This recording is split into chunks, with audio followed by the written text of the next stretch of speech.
So hello everyone, आज मैं आपके लिए एक्सप्लेन करूंगी the proud emperor of eternity का एपिसोड नंबर 2। इसके पहले वीडियो का लिंक आपको डिस्क्रिप्शन में मिल जाएगा, तो आप वहां से चेकआउट कर सकते हैं। तो जैसा कि पिछले एपिसोड में हमने देखा था कि जिसे सभी लोग लूजर समझते थे, वो हमारा हीरो ज़ैंगली बहुत पावरफुल निकला। उसने अपनी सिस्टर को बचाने के लिए चू किंग के साथ ड्यूल की। किसी ने अंदाजा भी नहीं लगाया था कि वो इस ड्यूल में जीत पाएगा, मगर वो जीता। चू फैमिली के हेड शाओ टियान को उसकी जीत हजम नहीं हुई, इसलिए उसने चू किंग और ज़ैंगली के दरमियान पिल रिफाइनिंग का कॉन्टेस्ट रख दिया। अब आगे हम देखते कि पिल रिफाइन करने के लिए चू किंग और ज़ैंगली अरीना में उतर गए हैं। वहाँ मौजूद सभी लोग चू किंग को ही सपोर्ट कर रहे थे, क्योंकि उन्हें पता था कि चू किंग बचपन से ही पिल रिफाइनिंग करता आया है, मगर इससे ज़ैंगली को कोई फर्क नहीं पड़ता। अब शाओ टियान अनाउंस करता है कि तुम दोनों में से जो भी सुपीरियर पिल को रिफाइन कर पाएगा वही इस कॉन्टेस्ट का विनर होगा। मैंने तुम दोनों को कुछ हर्ब्स दिए हैं, तुम्हें उन्हीं का यूज करके पिल बनानी है। तब चू किंग अपनी पावर्स को एक्सेस करके वो सारे हर्ब्स फर्नेस में डाल देता है,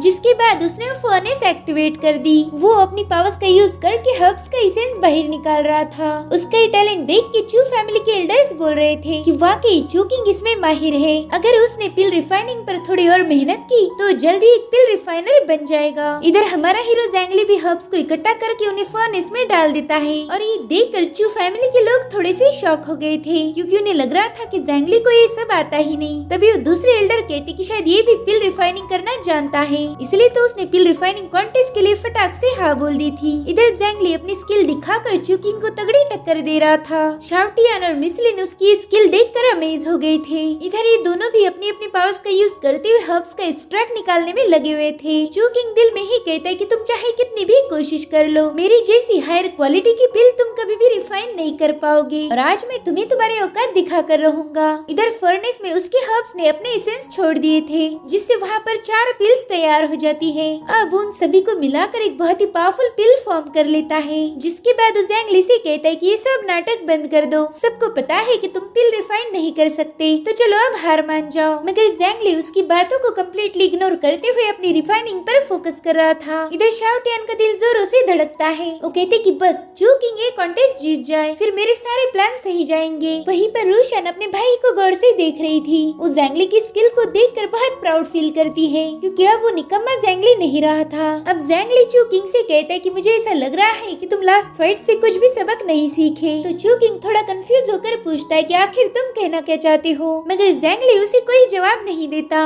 अब वो अपनी पूरी ताकत लगाकर पिल बना रहा था। थोड़ी देर में उसके फर्नेस का ढक्कन अपने आप खुलकर पिल की खुशबू बाहर आने लगती है। वो खुशबू उस पूरी जगह पर फैल गई थी, और उसी से शाओ टियान अंदाजा लगा लेता है कि ये तो प्रोटोटाइप पिल की खुशबू है। वहीं दूसरे एल्डर भी थोड़े शॉक हो गए थे। वो कहते कि ये लड़का इतनी छोटी उम्र में सबसे पावरफुल प्रोटोटाइप पिल रिफाइन कर रहा है। इधर ज़ैंगली ने अपनी पिल बना ली थी, जिसके बाद वो बचा कुचा सारा एसेंस पिल में डाल के उसे फर्नेस से बाहर निकाल लेता है। वो पिल बहुत ही ज्यादा पावरफुल थी, जिसे देखकर सभी लोगों को बहुत बड़ा सरप्राइज मिला था। उन्हें ज़ैंगली से ये उम्मीद तो बिल्कुल नहीं थी। इधर शाओ टियान कह रहे थे कि ये इम्पॉसिबल है, प्रोटोटाइप पिल रिफाइन करना बच्चों का खेल थोड़ी ना है। अब ज़ैंगली सबको अपने पिल के बारे में जानकारी देने लगता है, जैसे कि उसने कौन सा हर्ब उसमें डाला है और उसकी क्वांटिटी कितनी थी। जिसके बाद वो चू फैमिली के सीनियर से कहता है कि पिल की रेसिपी मैंने आपको बता दी है, क्या आपको इसमें कोई ऑब्जेक्शन है? मगर उन्हें क्या ही एतराज होगा, क्योंकि ज़ैंगली ने बनाई हुई पिल एकदम परफेक्ट थी। इधर चू किंग के पैरों तले जमीन ही खिसक गई थी। वो कहता ये नहीं हो सकता,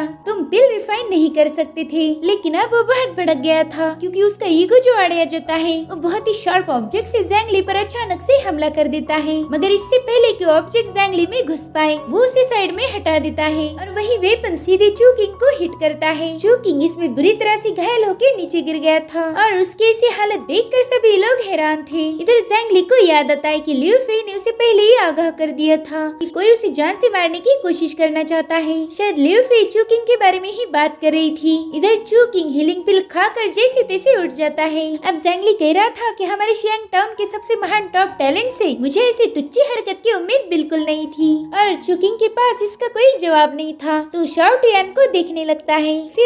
फिर शाओटियान दोबारा से चुकिंग को बचाने के लिए ज़ैंगली को डांटना शुरू कर देता है। वो कह रहा था कि जब हम अपने लोगों के साथ अपनी खुद की फैमिली के साथ कम्पीट करते हैं तब हमने उन्हें चोट नहीं पहुंचानी चाहिए। ये सरासर गलत है, इससे रिश्तों में दरारें पड़ जाती है। और ज़ैंगली, तुमने तो चुकिंग पर जानलेवा हमला कर दिया, तुम्हारी इस हरकत का अंजाम बहुत बुरा होगा। इधर टॉप टैलेंट की यूली बोल रहा था कि बंदा तो बहुत स्मार्ट है, अगर ये कुछ साल और चू फैमिली में सरवाइव कर पाया तो बहुत शक्तिशाली बन जाएगा। इसे बस सब्र से काम लेने की जरूरत है। मगर अब तो इसने ऑलरेडी शेर के मुंह में हाथ डाल दिया है और शेर उसे काटेगा नहीं बल्कि इसका शिकार करेगा। जिस पर शिजान कहता है कि ये बंदा जरा ज्यादा ही गुस्से वाला है, मगर ये तो एक वॉरियर में होना भी चाहिए। जिसके बाद वो हंसते हुए कह रहा था कि सच बताओ तो मुझे ये लड़का बहुत अच्छा लगा। इधर शाओटियान बोल रहा था कि तुम हमारी फैमिली हो और उसी को नजर में रखते हुए मैं फिलहाल के लिए तुम्हें कैद कर रहा हूँ, बाद में तुम्हारा क्या करना है वो देख लेंगे। जिसके बाद वो लॉ इन्फोर्समेंट के ऑफिसर को उसे अरेस्ट करने का हुक्म देता है, मगर रूशान उसके सामने नील करते हुए कहती है कि अगर आपने मेरे छोटे भाई को माफ कर दिया तो मैं चू किंग के साथ शादी करने के लिए तैयार हूँ, साथ ही मैं मेरी चू फैमिली की सारी प्रॉपर्टी भी गिव अप कर दूंगी। जिस पर खड़ूस शाओटियान कह रहा था कि चू फैमिली की प्रॉपर्टी तुम्हारी है ही नहीं, ना कभी थी, तो प्रॉपर्टी गिव अप करने का सवाल ही पैदा नहीं होता।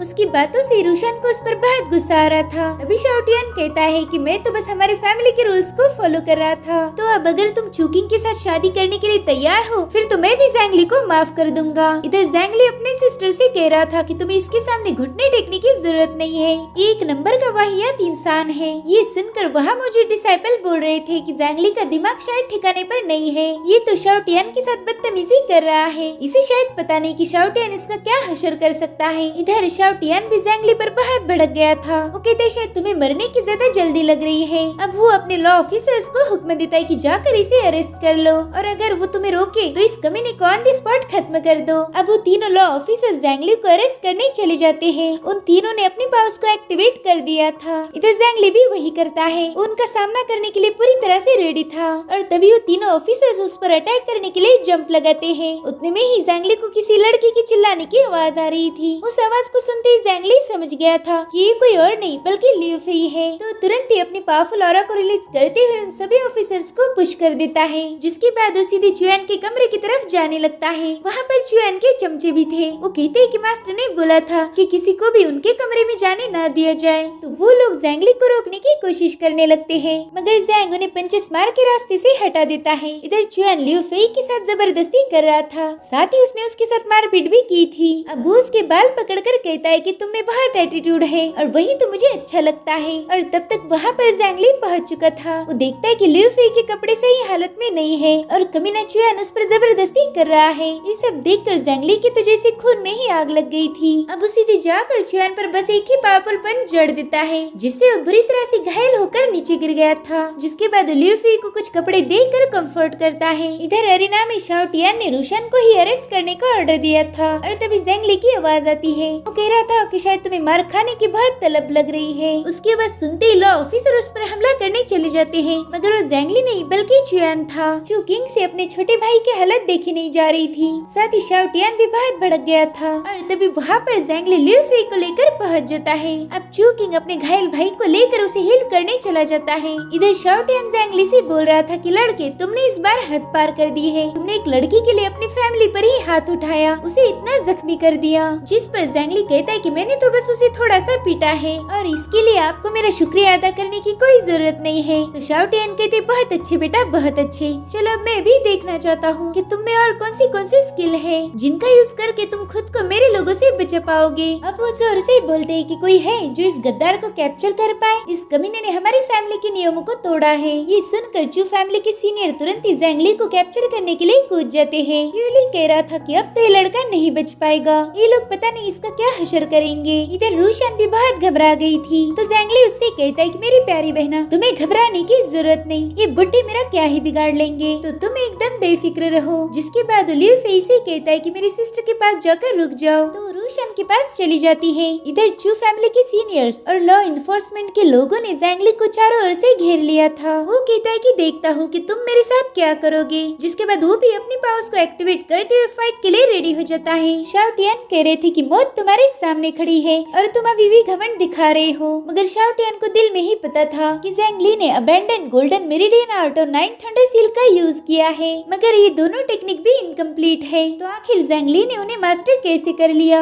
शायद इसके पास कंप्लीट टेक्निक अवेलेबल हो सकती है। तो अब शाओ टियान जैंगली से कहता है कि तुम्हारी कल्टीवेशन की दोनों टेक्निक मुझे हैंड ओवर कर दो और मैं शायद तुम पर रहम करके तुम्हें बख्श दूं। मगर जब शाओ टियान उसे कैच करता है तब उसे जैंगली की पावर्स भी महसूस हो रही थी। इनफैक्ट वो स्क्रॉल भी ढंग से पकड़ नहीं पा रहा था। अब जैसे ही उस टेक्निक को चेक करता है उसे पता चल जाता है कि अरे ये तो इनकम्प्लीट है। इसलिए वो जैंगली से गुस्से में कह रहा था कि तुम मुझे उल्लू बना रहे हो, शायद तुम अपनी औकात भूल चुके हो। जिस पर जैंगली कहता है कि उल्लू को उल्लू थोड़ी ना बनाया जा सकता है, वो तो तुम पहले से ही हो। अब ये सुनकर शाओ टियान उसे गालियां देने लगता है। वो अपने लोगों से कह रहा था कि इसका मैनी को छोड़ना मत। तो सभी लोग अटैक के लिए रेडी होकर कहते कि लड़के जल्दी से सरेंडर कर दे, मगर जैंगली सरेंडर तो नहीं बल्कि फाइट के लिए प्रिपेयर हो रहा था। इधर चू सीनियर उस पर हमला करने लगते हैं, मगर जैंगली उनके साथ बड़ी आसानी से कम्पीट कर रहा था। जिसके बाद वो एक एल्डर को एक ही पंच में बहुत दूर उछाल देता है, जिससे वो सीनियर बहुत भड़क गया था। अब वो जैंगली पर हमला करना स्टार्ट कर देता है, जिसे जैंगली एकदम इजीली डॉज कर रहा था। मगर वो मास्टर अपनी ढेर सारी ब्लेड को एक्टिवेट करते हुए जैंगली पर खतरनाक अटैक करने लगता है। उससे बचने के लिए जैंगली एक शील्ड बना देता है। अब वो भी हमले के लिए रेडी हो जाता है। उसने अपनी ब्लेड्स में कई सारी पावर्स डाल दी थी, जिससे वो ब्लेड एक ही झटके में उस बंदे को दूर फेंक देती है। ये देखकर बाकी के मास्टर भी जैंगली पर हमला करना शुरू कर देते हैं। जैंगली देखता है कि उनकी ढेर सारी ब्लेड उस पर हमला करने आ रही है, तो वो भी अपनी ब्लेड से उसे काउंटर करना शुरू कर देता है, जिससे वहाँ पर बहुत बड़े ब्लास्ट होने लगते हैं। पूरा अरीना इससे शेक हो रहा था।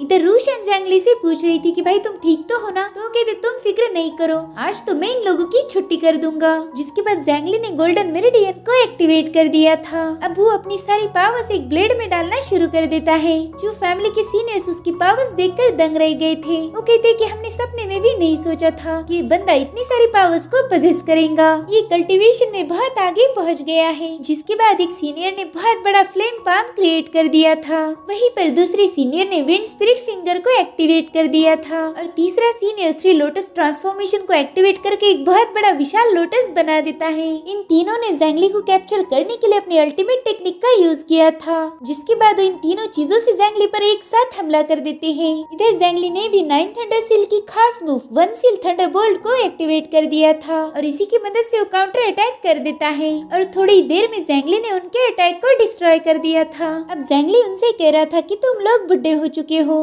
मगर फिर भी तुम्हें अकल नहीं आई। तुम अपनी पावर्स का गलत इस्तेमाल करके कमजोर लोगों पर जुल्म करते हो। अगर मैं तुम्हारे साथ फाइट बैक नहीं करता तो तुम लोग मेरा भी वैसा ही हशर करते। इधर क्यूली जैंग की पावर्स देखकर कहता है कि ये तो किसी के साथ भी भिड़ सकता है। इधर मिस लिन रो दिल में ही खुश हो रही थी कि वो एक पावरफुल बंदे के साथ रिश्ते में है। इधर शाओ टियान की सब्र का बांध अब टूट चुका था। वो कहते कि आज मैं तुम्हें अपने हाथों से खत्म कर दूंगा। जिसके बाद वो भी अरीना में कूद जाता है। उसके आते ही वहाँ पर स्ट्रॉन्ग एनर्जी महसूस हो रही थी। इधर क्यूली बोल रहा था कि भाई जैंगली को तो मानना पड़ेगा, इसने शाओ टियान को रिंग में उतरने पर मजबूर कर दिया। इधर जैंगली उसे बुरा भला बोलना शुरू कर देता है। वो कहता है मुझे तुम्हारी हालत एक पागल कुत्ते जैसी नजर आ रही है जो बस भौंकना जानता है। तो शाओ टियान कह रहा था कि बदतमीज लड़के अपनी जुबान को लगाम दो, रुको मैं अभी तुम्हें तहजीब सिखाता हूँ। जिसके बाद वो अपनी पावर्स का यूज करते हुए बहुत ही खतरनाक टोर्नेडो क्रिएट कर देता है। साथ ही उसने एक फॉर्मेशन भी बना लिया था और अब उसी से शाओ टियान एक बहुत ही पावरफुल पगोड़ा क्रिएट करता है जिसे ट्रांसफॉर्मेशन टावर कहा जाता था। और अब शाओ टियान हवा में फ्लोट करने लगता है। वो कुछ भी करके जैंगली को कंट्रोल करना चाहता था ताकि जैंगली की सीक्रेट टेक्निक शाओ टियान को मिल जाए, मगर जैंगली ने भी कोई कच्ची गोलियां नहीं खेली थी। वो इसका भी सामना करने के लिए तैयार था। और इसी के साथ एपिसोड यहीं पर एंड हो जाता है। Thank you for watching, bye bye, take care.